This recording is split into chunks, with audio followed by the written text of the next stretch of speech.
about the proposed highway? What do you think about that? Well, actually, I think it's good and bad in a way, because to me, it's going to be more drug traffic coming in. And the good thing is about since there's climate change, it's happening so fast, the water's dropping so fast too.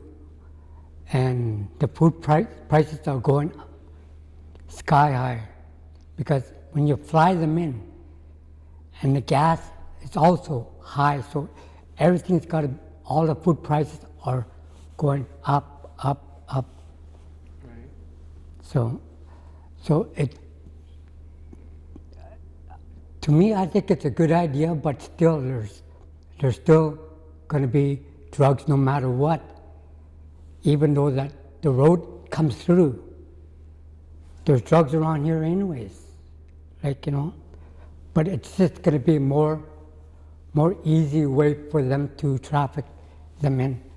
And it's because they can drive through like all night, and they can sneak it in early in the morning, and that's the way I look at it. But still, we still need the food, because everything's too high to fly in. And the barges, we used to have barges coming down, but last year there was no barge because all the water has dropped so bad. So, and it's a lot cheaper going by the barges, but still, like now, the climate change, everything's going haywire, because of the climate change. Well, if you do get a highway, and you have more access to the south, and from the south, that's where it comes in. Obviously, like Yellowknife, in Whitehorse, Whitehorse got two highways out. One towards BC, but the other one towards Port Nelson. So it's both, but they're still, that's how they transfer all the drugs coming in. Because I used to live in the Yukon too, right? So I kind of experienced that already. Right. Yep. Have you ridden the winter road before? Have you driven it? Oh yeah, a lot of times, yeah. Can you explain to somebody who's never heard, what's it like to drive that thing? It's no smooth ride, because it's a lot of, you can only go about maybe 60 or 70. You're lucky to hit 70 or 80 for a little stretch, and that's it. And there's a lot of overflow, and a lot of overflow that you have to watch, because most times you get stuck in, because it's all slanted. The winter road is all mostly slanted on one side, so you're always going to one side to the other side.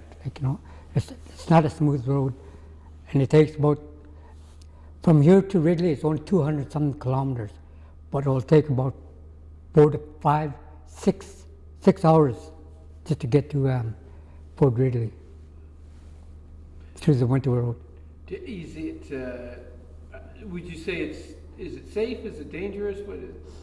Well, for big trucks, it is, and for small vehicles, it can also be dangerous because there's too much curves, too much bends, and you could run into it, especially when it snows, and you only got one lane, and most people carry radio, because when they go uphill or downhill, they got to call in, because just in case, because it's all curved going down and curved going back up, so once you meet something, it's hard to control, because it was so slippery.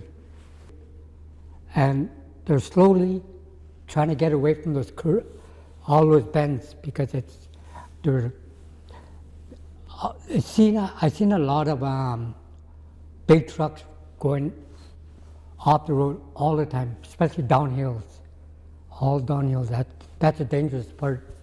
It's all downhill, because we don't know who's around the corner. And with the ice road, winter road, it's too slippery to kind of stop, So that's why it is. Have you ever had any close calls yourself? Couple of times, but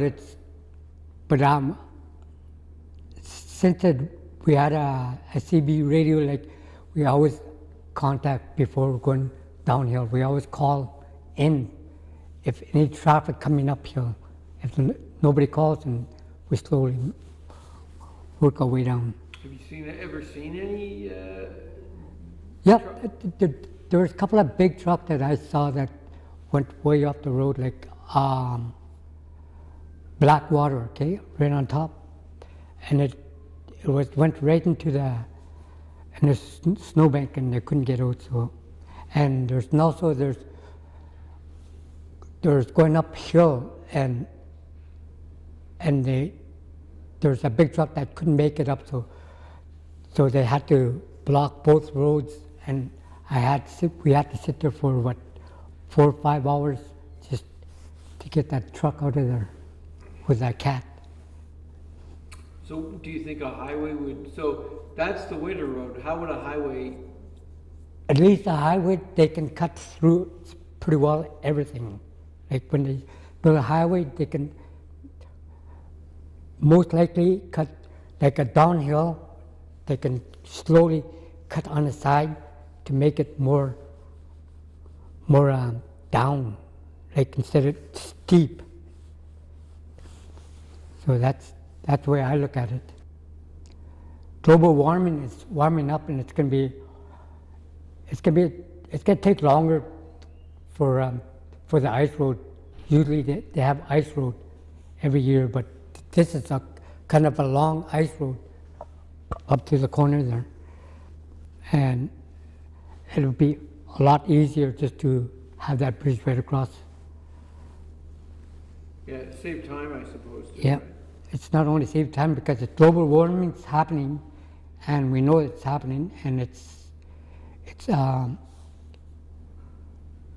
soon the ice will be too thin, too long. I don't think, like the way that global warming is happening, and I doubt it, they will have ice roads for big trucks, for sure, and which that's where all the supplies comes in. The water's dropping so bad, so that's what's happening. What? It will make it a lot easier for tourists because we have a lot of tourists in, like on a North Canal Road from Norman Wells to the Yukon. Okay, it's called Canal Road Trail, and there'll be a lot more tourists like going through. They have to pass through here in order to go to Norman Wells, because from Norman Wells they got to fly out no matter what, and it's pretty expensive for that. But tourism can also bring funding in for each community too, so it will help a lot too. No, we can't keep sitting back because the prices, everything is too high. Like, maybe you can buy 2 or 3 bags, which cost about $200 to $300, and it's way too expensive. And I remember when you told me that we were talking about the highway before.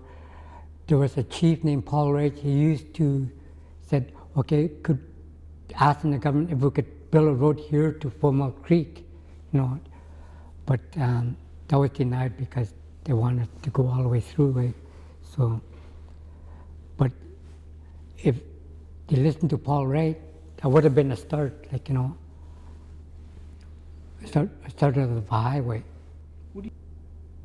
There's so many people have been talking to the government. They always say, oh, the short funding and all that, but we do have to have the highway. It'll make everything cheaper than flying everything in instead. And it could save them money, and it will save us a lot of money having a highway. The gas price is going up, everything's going up, and the food's going up. So that will help. there's no turning back now. Like, you know, we can't turn back now because everything's moving forward and will always move forward no matter what. And global warm, it's warming up pretty fast too, and then we need, like, you know, like I said, the river, keep like the water's dropping, water's dropping, water's dropping. It's like every year. So the highway would, you know, will make a big difference, either money-wise and also the food, have more food in our cupboard, like, you know, more food to eat.